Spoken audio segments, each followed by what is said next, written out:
तो guys vlog को continue करने से पहले एक बहुत ही important announcement.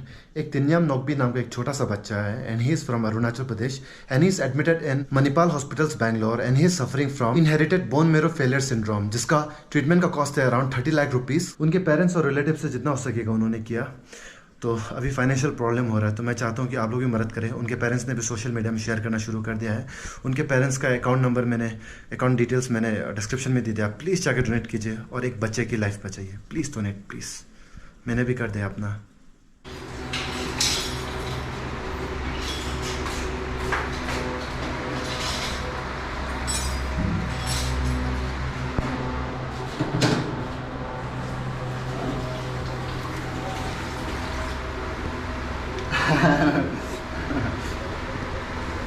Cakuna, cakuna, cakuna, cakuna. Tomato tomato tomato tomato Soup, tomato soup, soup. अब tomato Momo, soup. momo, momo, momo, momo. आप भी अच्छा ब्लॉगर बनेगा तो। अब यूट्यूब में हो ना, अगर आप नहीं बनूंगा बर्तन बर्तन बर्तन बर्तन बर्तन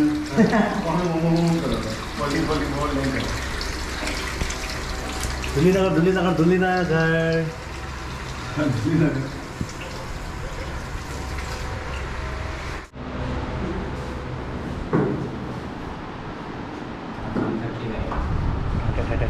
momo expert momo expert assistant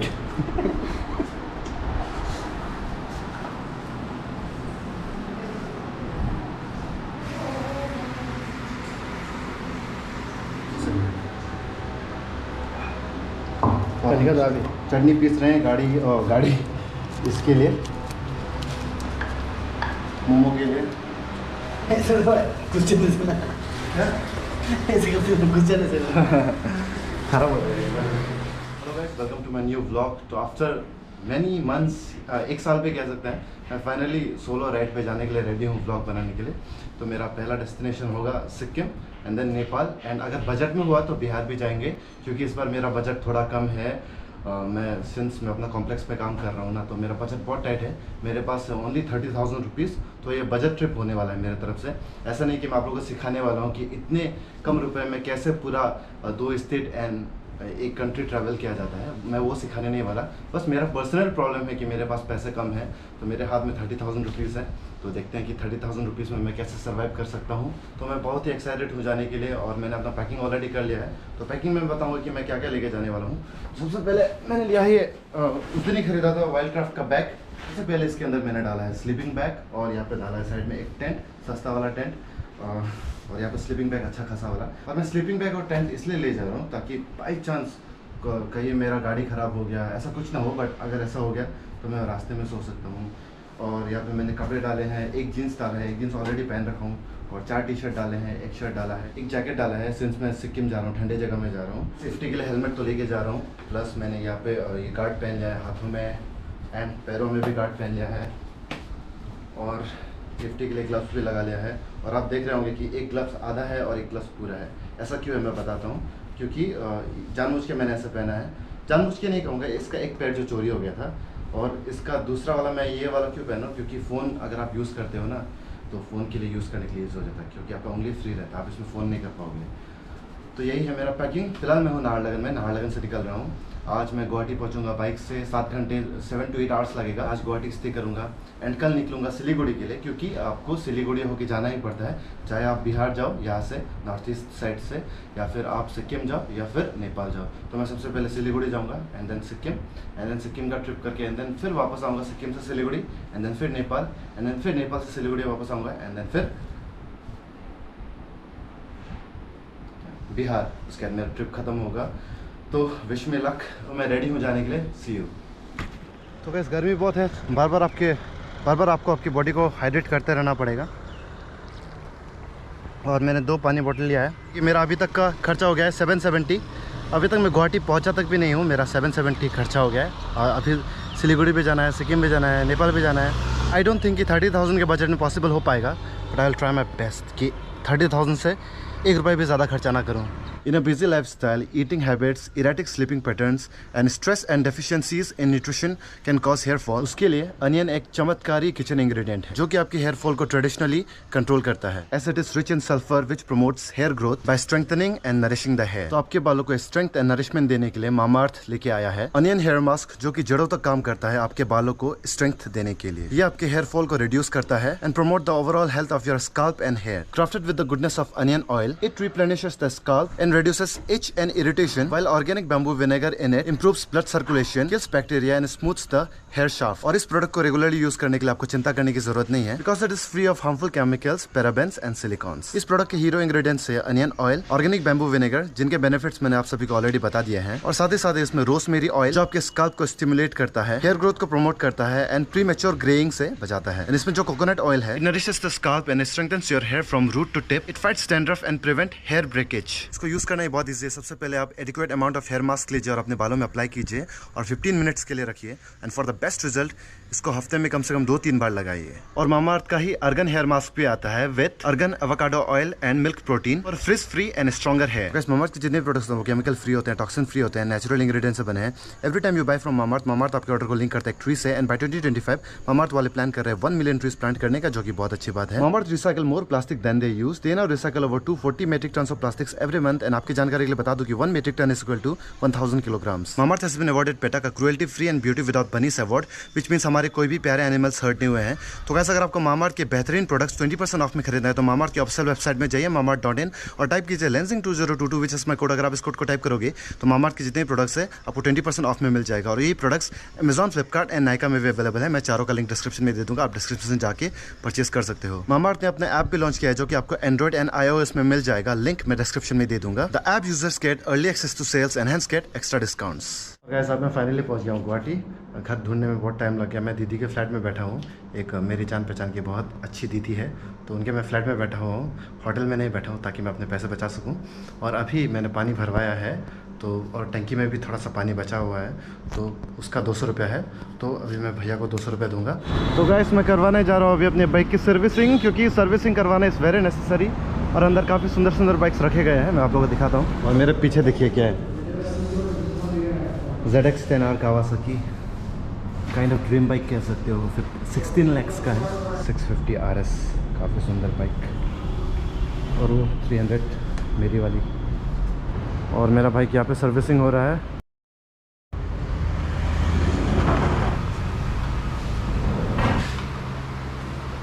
तो जितने भी लोगों के पास बाइक्स है, मैं सभी को बता दूं कि अपने बाइक को टाइम टू टाइम सर्विसिंग करवाना बहुत ज़रूरी है. इससे आपके बाइक का राइड क्वालिटी बस अच्छा नहीं होगा, बल्कि आपका बाइक का लाइफ है वो ज़्यादा लंबा रहेगा.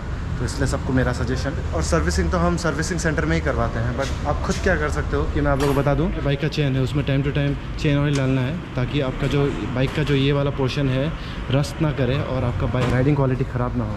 और तो अभी हम इस बाइक का VDR निकाल के दिखाएंगे आपको. यहाँ पे वायर कनेक्ट किया, आजकल का बहुत ही हाई फाई हो गया, तो कंप्यूटर से कनेक्ट करते हैं इसको. बाइक का VDR खुल रहा है अभी.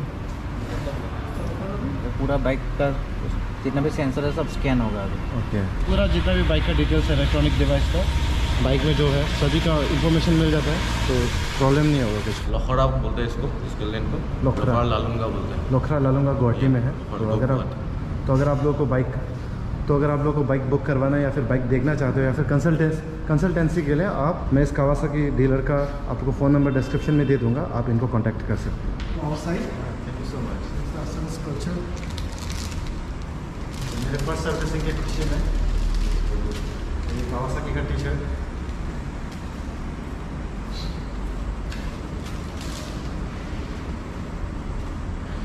अभी बाइक मेरा फाइनली सर्विसिंग भी हो गया, तो मैं बाइक को भी लेके जाऊंगा. और wish me luck for the trip. तो गाइस, मैं फाइनली निकल गया हूँ गुवाहाटी से. और गुवाहाटी टू गैंगटॉक का डिस्टेंस है 545 किलोमीटर्स. और अभी मैं करीब कुछ 100 किलोमीटर्स आगे आ गया हूँ. तो सिलीगुड़ी यहाँ से 400 कितना है पता नहीं, लेकिन कुछ तो है यहाँ पे. आप देख सकते हो 40 कुछ लिखा हुआ है. तो मैंने अभी तक टोटल डिस्टेंस कवर कर लिया है 440 किलोमीटर्स। ओके, गैंगटॉक का डिस्टेंस है 500 किलोमीटर्स, यानी कि टोटल 940 किलोमीटर्स मुझे ट्रैवल करना है। और गाइस एक खुशी की बात कि फाइनली मैंने अपने GoPro में माइक सेटअप करना सीख लिया है और माइक लगा लिया है। तो मैं भले ही कितना भी तेज़ क्यों ना चलाऊँ, मैं हेलमेट के अंदर अलग ही दुनिया में हूँ, तो आप लोगों से आराम से बात कर सकता हूँ। आप लोगों को मेरा वॉइस क्लियर आ रहा होगा। गैंगटॉक जाने के लिए आपको पहले सिलीगुड़ी होके ही जाना पड़ेगा, बट गूगल मैप कुछ और शो कर रहा है, देखते हैं। ओछी है बिल्डिंग, लिफ्ट तेरी बंद है, कैसे मैं आऊँ, दिल रज़मन है। ओए अन्नू, तू इतने बेसुरे आवाज़ में क्यों गा रहा है? आओ मैं तुमको सिखाता हूँ। ओह, मैं तुम सभी को सिखाऊंगा गाना। कच्चा बादाम, कच्चा बादाम, बादाम बादाम। What am I doing man? मैं जिस चीज़ में अच्छा हूँ वही करूँगा, चुपचाप से मैं व्लॉगिंग ही करूँगा। आप लोगों का कान दर्द कर रहा होगा मेरा मिमिक्री सुनते हुए, तो बाइक की स्पीड थोड़ा बढ़ा लेता हूँ क्योंकि रोड बहुत खाली है, अदरवाइज मैं तेज़ नहीं चलाता।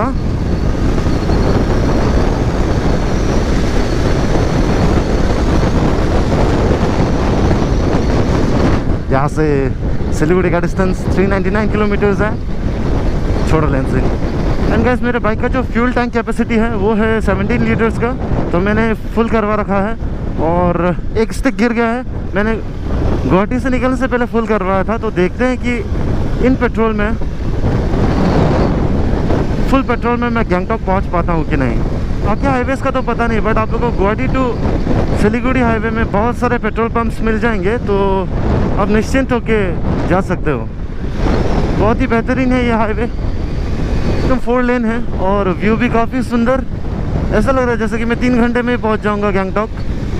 वाह, ओह, गैस बाइक चलाते चलाते बहुत नींद आ रही है, बट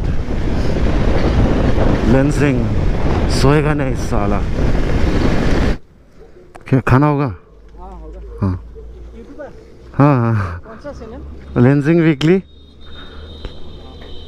अभी ब्लॉग पर ही हो? हाँ ब्लॉग ही है, ब्लॉग हो रहा है। हाँ, आप लोग कहाँ से हो? हम लोग इसी गांव से। और इसी गांव से है ना? ये गांव का नाम क्या है? हम लोग का ये गांव का नाम पोहरा है। पोहरा ना? हाँ। Lensing weekly, weekly. हाँ, लेंसिंग, लेंसिंग में मींस ये वाला ना? हाँ, लेंसिंग बाद में आप लोग भी आएगा ब्लॉग में। एक बार हाई कर दो सब कैमरा में।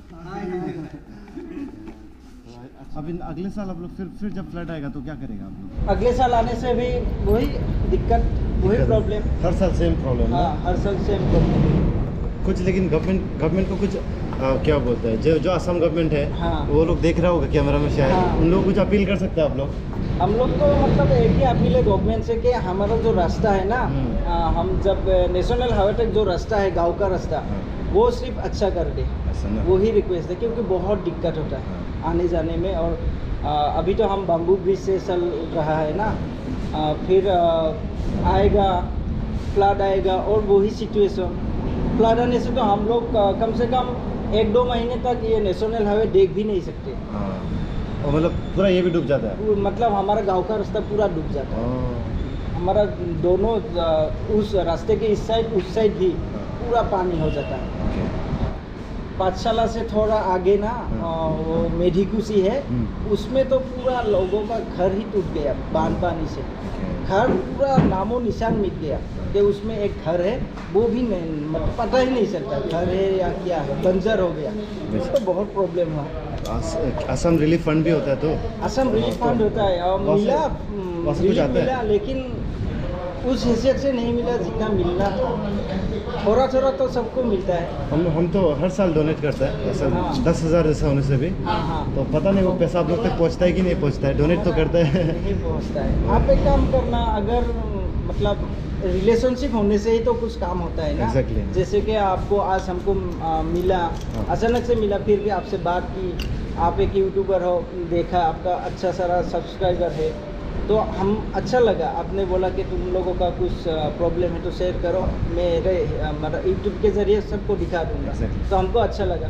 फिर आप डोनेशन के बारे में बोला, तो डोनेशन आप कहीं और पर करते हैं तो वहाँ ही डोनेशन ख़त्म हो जाता है। हम आप सोचते हो कि इधर तक नहीं पहुँचता है, तो आप डायरेक्टली पहुँचाने के लिए आपको डायरेक्ट आना चाहिए।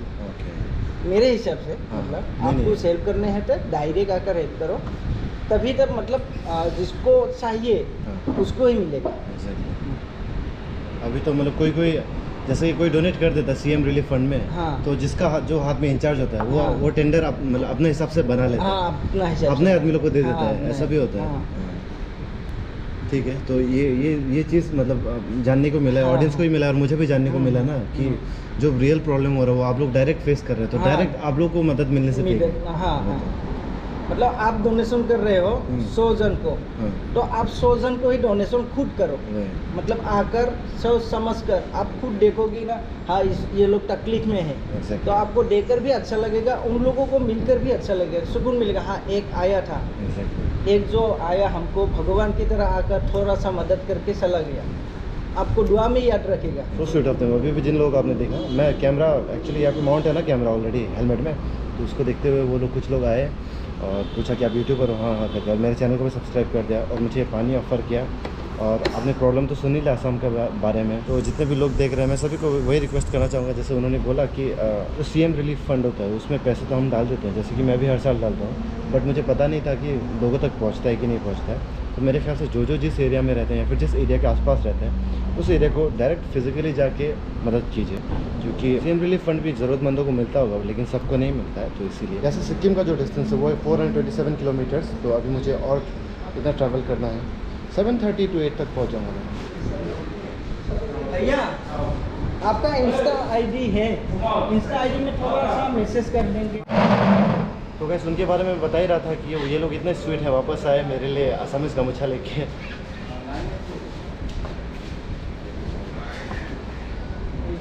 ये मेरे लिए बहुत यादगार रहेगा, तो मैं इसको अपने पास हमेशा रखूँगा। ऐसा तो बहुत मिलता है ना, मतलब हर जगह पे मिलता है, लेकिन ऐसे जो प्यार से और दिल से वाला जो है ना, वो पहली बार मुझे मिला है। Thank you so much. ठीक है भैया, हम आते हैं। आप लोग भी खुशी से रहेंगे, मिलेगा फिर ज़रूर, बहुत जल्दी मिलेगा। अभी तो ऐसा लग रहा है कि यहाँ मुझे फिर से आना ही पड़ेगा, कभी दिन बस इसी एरिया में मैं आऊँगा अलग से ब्लॉग बनाने के लिए, ज़रूर आऊँगा। और यह है पंजाब हरियाणा का खाना, बहुत भूख लगी है और पानी पीते रहिए। अभी तक मैंने सुबह से 3 बॉटल कंप्लीट कर लिया है, 10 रुपये वाला 3 बॉटल, अभी और 20 रुपये वाला बॉटल पी रहा हूँ। इतना डिहाइड्रेट होता है ना बदन, इतनी गर्मी है, अराउंड 35 डिग्री सेल्सियस तो होगा, और उस गर्मी में मैं हाईवे से जो हीट आ रहा है उसमें मैं बाइक चला रहा हूँ। तो क्या सोलो राइड का मज़ा ही कुछ और होता है। सोलो राइड के वक्त आप जहाँ चाहे वहाँ रुक सकते हो और नए लोगों से आप मिल सकते हो। और क्या होता है कि स्पेशली जब आप लड़की के साथ जाते हो तो नए अनजान लोगों से मिलने के लिए थोड़ा सा मतलब सेफ फील नहीं होता है आपको, तो उस चीज़ में आप मार खा जाओगे। अदरवाइज़ वो भी ठीक है अपने गर्लफ्रेंड के साथ घूमना, बट जो सोलो राइड है ना उसकी बात ही कुछ और है। बस वही कि सोलो राइड में आपको पूरा प्रिकॉशन लेके चलना पड़ता है, क्योंकि रास्ते में कुछ भी हो सकता है। जैसे कि मैंने पेट्रोल फुल करवा रखे हैं, पावर बैंक फुल करवा रखे हैं, पावर बैंक का बैटरी फुल है, फ़ोन का बैटरी ड्रेन हो रहा है, अभी मैं चार्ज कर लूँगा पावर बैंक से, क्योंकि मैंने प्रिकॉशन लिया है। एंड देन अपने बैकपैक में टेंट भी रखा है, स्लीपिंग बैग भी रखा है, क्योंकि कुछ भी इमरजेंसी हो सकता है तो मैं रास्ते में ही सो भी सकता हूँ, ऐसा कुछ भी हो सकता है। तो इसीलिए सोलो राइड में क्या होता है कि हम एंजॉय भी करते हैं और थक भी बहुत जाते हैं, तो नींद अच्छा आता है और खाना ज़्यादा टेस्टी लगता है। बस जिनको ज़्यादा एक्सपीरियंस नहीं उनके लिए मैं ये सजेशन नहीं दूंगा, एडवाइस नहीं दूंगा। तो वैसे मैंने खाना खा लिया है, अभी मैं निकलूँगा, बहुत ज़्यादा गर्मी है, मैं आपको बाहर का धूप दिखा दूँगा आपको। ये देखो गाइस, इतना धूप है, पूरा जो मिराज कहते हैं ना, जो रास्ते में हाईवे में दिखता है वो धुआं टाइप दिखता है, लेकिन पास में आने से धुआं नहीं होता है, वो धूप का रिफ्लेक्शन होता है, मतलब धूप का जो गर्मी का रिफ्लेक्शन होता है। तो जो हवा का टेम्परेचर वो अराउंड 35 का है, तो सोचो जो रोड से आ रहा है वो टेम्परेचर कितना होगा, कम से कम 50 डिग्री सेल्सियस का तो होगा। ऊपर से मैंने ब्लैक पहन रखा है ना, तो बहुत ज़्यादा गर्मी हो रही है। मैं निकलूँगा अपने बाइक से, ये रही मेरी प्यारी सी बाइक, कल सर्विसिंग करवाया था, एकदम मस्त भागता है। गाइस गर्मी से मेरा हाल बेहाल हो रहा है, बट आप लोगों के लिए करना पड़ेगा, बिकॉज मैं भी नोटिस कर रहा हूँ कि पिछले 1 साल से मेरे चैनल में कोई अच्छा सा मतलब प्रॉपर ट्रैवल व्लॉग नहीं आया है। तो इस बार मैंने फिर से शुरू कर दिया वो चीज़, अभी से कंटिन्यू आप लोगों को देखने को मिलेगा, भले ही कितना धूप हो, कितना बारिश हो, कितना ठंड हो, मैं आप लोगों के लिए व्लॉग्स बनाता रहूँगा। गाइस बाइक से ट्रैवल करने का एक फ़ायदा है कि आपको हाईवेज़ में बहुत सारे टोल गेट्स मिलेंगे, जैसा कि आप देख रहे हो यहाँ पे। तो बाइक में अगर आप जाते हो तो आपको टोल टैक्स देने की ज़रूरत नहीं है। और आसाम में इट्स वेरी एक्सपेंसिव गाइस, मैं आप लोगों को बता दे रहा हूँ अभी से कि अगर आप फास्टैग भी बनाते हो ना, फिर भी आपको कम से कम एक टोल गेट को क्रॉस करने के लिए आपको 130 रुपीज़ लगेंगे। और आपने अगर फास्टैग नहीं बनाया है तो उसका डबल हो जाएगा 260। तो सोचो अगर आप असम में कहीं ट्रैवल कर रहे हो कार से बिना फास्टैग का, तो अगर आप मान लीजिए कि आपने 200 किलोमीटर ट्रैवल किया, 2000 रुपया पूरा टोल टैक्स देने में आपका खर्चा हो जाएगा, एकदम बेकार का खर्चा। तो फास्टैग भी बनाओगे ना तब भी आपका 1000 का खर्चा हो जाता है। और रिसेंटली मैंने मुंबई में देखा था, महाराष्ट्र में देखा था कि महाराष्ट्र में फास्टैग के साथ बस 20 रुपये हैं एंड फास्टैग के बिना 40 रुपीज़ है। तो आप डिफरेंस देख रहे हो आसाम एंड महाराष्ट्र का। तो आसाम में इतना एक्सपेंसिव क्यों है मुझे पता नहीं, बट आसाम गवर्नमेंट अगर ये देख रहे हैं तो प्लीज़ मैं आप सभी से रिक्वेस्ट करना चाहूँगा कि जो टोल टैक्स है ना वो कम कीजिए थोड़ा, बहुत ही ज़्यादा एक्सपेंसिव है। और वैसे एक इंपॉर्टेंट बात आप लोगों को बताना भूल गया, जब आप कहीं दूर ट्रैवल कर रहे हो तो या तो कार से या तो बाइक से, तो पेट का कभी कभी इशू रह जाता है, यानी कि आपका पेट खराब हो जाता है कभी। तो मैं आप लोगों को बता दूं कि मैक्सिमम होटल्स में ना, आजकल के होटल्स में नहीं होता है जो टॉयलेट वगैरह ना। तो आप एक काम कर सकते हो, जो पेट्रोल पंप होता है आजकल गवर्नमेंट ने मैंडेटरी कर दिया है कि जितने भी पेट्रोल पंप्स हैं उसमें टॉयलेट होना कंपलसरी है। तो आप किसी भी पेट्रोल पंप का टॉयलेट यूज़ कर सकते हो, साफ़ भी होता है, बाकी होटल वगैरह के कंपेयर में ज़्यादा साफ़ होता है, मैंने नोटिस किया है। तो देखो इतना अच्छा नॉलेज लेंजिंग भैया की तरफ से।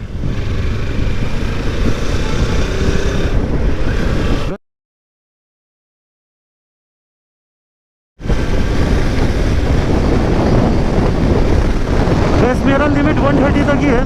130 स्पीड के बाद से मैं नर्वस होना शुरू हो जाता हूँ, तो 130 के ऊपर मैं नहीं जाता। एक बार मैं 140 तक गया था, उसके ऊपर 140 के ऊपर आज तक नहीं गया मैं।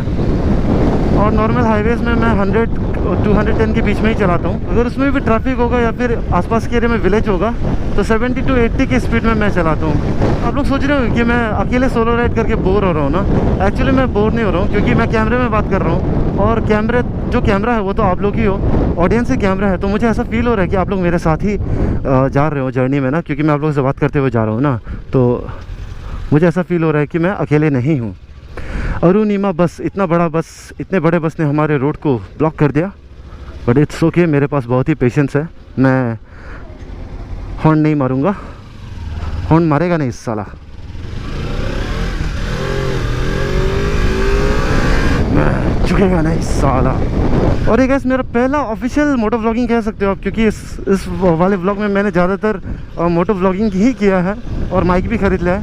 तो I am enjoying this. I think अभी से मैं अपने चैनल में, जब तक आप लोग सपोर्ट करोगे तब तक मैं सिर्फ शायद मोटो व्लॉग्स ही बनाऊंगा, और मतलब ट्रैवल व्लॉग के साथ साथ ऑब्वियसली, एंड कभी कभी फैमिली व्लॉग्स। यही अच्छा रहेगा ना, कमेंट कर दीजिए आप लोग कि ये सही रहेगा कि नहीं। एक्चुअली माइक मेरे मुंह के बहुत ही ज़्यादा पास है, एकदम मेरे मुंह से चिपका हुआ है, तो इसलिए मैं फंबल कर रहा हूँ बात करते वक्त। बस अभी थोड़ा सा आपका भाई लेंसिंग हुआ रिलैक्स, क्योंकि सूरज को बादलों ने घेर लिया है। नहीं, कैसे बोलेंगे आप, सूरज के आगे बादल आ गए हैं तो थोड़ा छाया मिल रहा है। अभी बाइक चलाने में ज़्यादा मज़ा आ रहा है। गर्मी, हाय गर्मी। पता नहीं आप लोगों को सुनना अच्छा लग रहा है कि नहीं, लेकिन मैं कुछ ज़्यादा ही बात कर रहा हूँ। I think I should control होता है। वन मोर, मैं सोच रहा हूँ ना फ्यूचर में मैं कुछ ऐसा इन्वेंट करूँगा या फिर किसी से इन्वेंट करवाऊँगा कि हेलमेट के अंदर ही एक एसी हो। मतलब जैसे ही कोई बंदा या फिर बंदी हेलमेट पहनेगा या फिर पहनेगी तो ऑटोमेटिकली कूलिंग आ जाएगा। पता नहीं वो साइंस के लिए पॉसिबल है या नहीं, बट मैं कोशिश ज़रूर करना चाहूँगा फ्यूचर में। इन्वेंटर मेरा ये वीडियो को देख रहा है, कोई साइंस स्टूडेंट, तो आप ऐसा कुछ इन्वेंट कर देना, मैं बहुत ही आभारी रहूँगा आप पे। तो गाइस मैं अभी पहुँचा हूँ बोंगाईगांव में। ये बोंगाईगांव एक बहुत ही नॉर्थ ईस्ट का बहुत ही फेमस यूट्यूबर इंग्लिश मेकर का विलेज है। तो मैं वापस आते वक्त उनसे ज़रूर मिलते हुए जाऊँगा। ओह टाटा के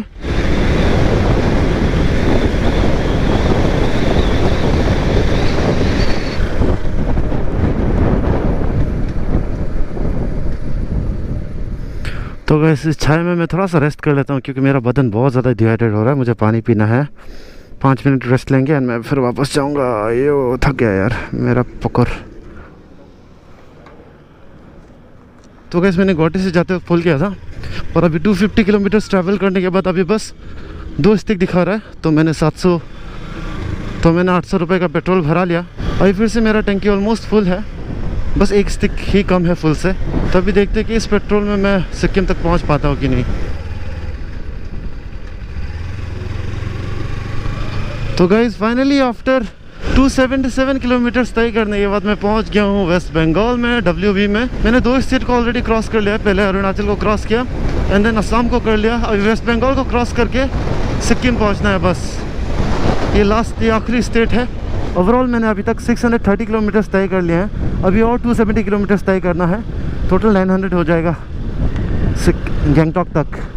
जैसे जैसे मैं सिक्किम के और करीब आता जा रहा हूँ, व्यू और सुंदर होता जा रहा है, एकदम घना घना होता जा रहा है सब कुछ, जो कि बहुत अच्छी बात है।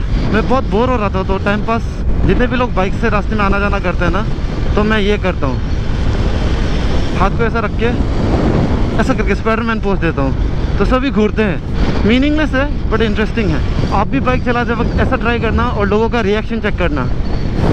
अभी यहाँ से बस 98 किलोमीटर्स की दूरी पर है गैंगटॉक, और जैसे जैसे मैं पास आते जा रहा हूँ ना, वैसे वैसे मेरा थकान ख़त्म होता जा रहा है। गाइस ऐसे होता है जब आप एक्साइटेड होते हो ना किसी चीज़ के लिए, तो आप भले ही कितना लॉन्ग जर्नी हो, आपको शुरुआत में तकलीफ़ तो होगा, बट आप जब पहुंचने वाले होगे तो आपका जो थकान है वो दूर हो जाता है ऑटोमेटिकली। और इसी रास्ते से सिलीगुड़ी भी जाते हैं, इसी रास्ते से दार्जिलिंग भी जाते हैं, इसी रास्ते से सिक्किम भी जाता है। पहुंचने ही वाला हूँ, जगह भी ठंडा हो रहा है और बीच बीच में पहाड़ आ रहा है। मुझे पता है गाइस आप लोग मुझे मिस कर रहे हो, बिकॉज मैंने बहुत देर से अपना शक्ल दिखाया नहीं है आप लोगों को। जैसे ही गैंगटॉक पहुँच जाऊँगा आप लोग अपना शक्ल दिखाऊँगा। गाइस ये देखो बंदर, हेलो। ये बंदर अपने बच्चे को कैरी करते हुए, ये बंदर मुझे घूरते हुए। हेलो बंदर, hello monkeys, hello monkey,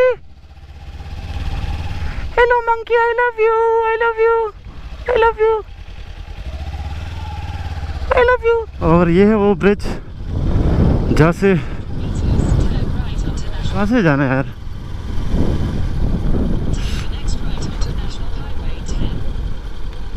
okay, Sikkim के लिए राइट लेना है।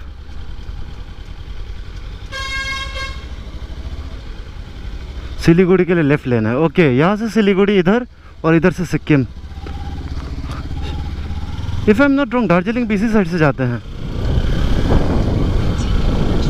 यहाँ पे बहुत सारे स्ट्रीम्स हैं, मैं भी अपना चेहरा धो लूँगा ताकि मैं गैंगटॉक हैंडसम होके जाऊँ, क्योंकि मैं पहुँचते ही मेन मार्केट में, एमजी मार्केट में मैं कुछ खाऊंगा। बहुत भूख लगी है मुझे, तो मैं चाहता हूँ कि जब मैं खा रहा हूँगा तब मैं हैंडसम होके खाना खाऊं, ताकि लोग मुझे देखें कि अरे इतना हैंडसम लड़का कुछ खा रहा है। गाइस इस रास्ते को देख के मैं इमोशनल हो रहा हूँ, रोना आ रहा है मुझे। अरुणाचल की याद आ रही है। कितना खूबसूरत जगह है, बहुत फ्रेश फील कर रहा हूँ अभी थकान एकदम ख़त्म हो गया है। बहुत सारे बंदर बैठे हुए हैं फिर से मेरे स्वागत के लिए। इनको शायद पता था कि मैं सिक्किम आ रहा हूँ, इसलिए मेरे स्वागत कर रहे हैं। थैंक यू बंदरो। Welcome to Kalimpong. हम कालिम्पोंग के सामने पहुंच गए हैं। नीचे से जाना है ना, ऊपर से नीचे से जाना है शायद।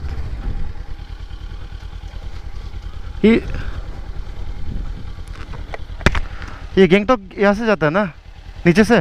और ठीक है, थैंक यू।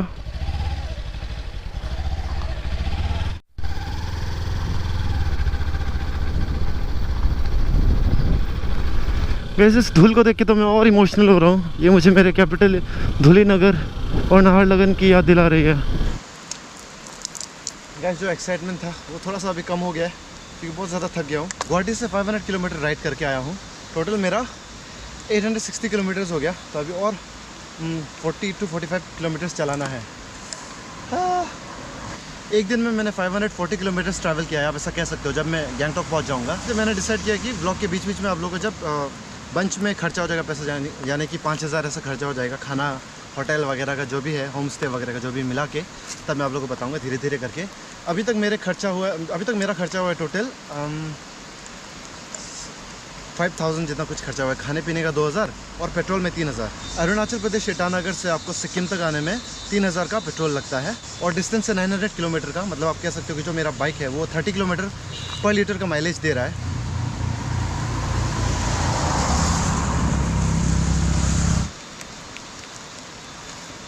तो बिना देरी किए चलते हैं, क्योंकि मैं लेट हो रहा हूँ। सिक्किम में मिलेंगे, गैंगटॉक में मिलेंगे। Finally guys we did it, I did it. मैंने एक दिन में 540 किलोमीटर्स ट्रैवल किया है गुवाहाटी टू सिक्किम। टोटल मेरा हो गया है 900 किलोमीटर्स। कल रात 8 बजे पहुंच गया था सिक्किम। सरमसा में हूँ अभी, तो यहाँ से गैंगटॉक 10 किलोमीटर की दूरी पर है, तभी गैंगटॉक जाऊँगा। तो इसी के साथ मेरा ये वाला व्लॉग खत्म होता है, क्योंकि व्लॉग बहुत ज़्यादा लंबा हो गया है। तो मैं अगले एपिसोड में मिलूँगा। गैंगटॉक घूमेंगे एंड देन साउथ सिक्किम, बहुत सारी चीज़ें एक्सप्लोर करने को। एंड जहाँ तक मेरी बजट की बात है, मेरा सिक्किम पहुँचने तक में ही 6000 रुपीज़ सब कुछ मिला के खर्चा हो गया है। तो अभी मेरे पास सिर्फ 24,000 रुपीज़ बचे हैं। तो पता नहीं कि इन पैसों में मैं सिक्किम, नेपाल, बिहार कैसे घूमूंगा, बट देखते हैं। Where there is a will there is a way. तो इसके साथ आज का ब्लॉग खत्म होता है। Thank you so much for watching. Bye bye, जय हिंद, वंदे मातरम। देखते रहिए।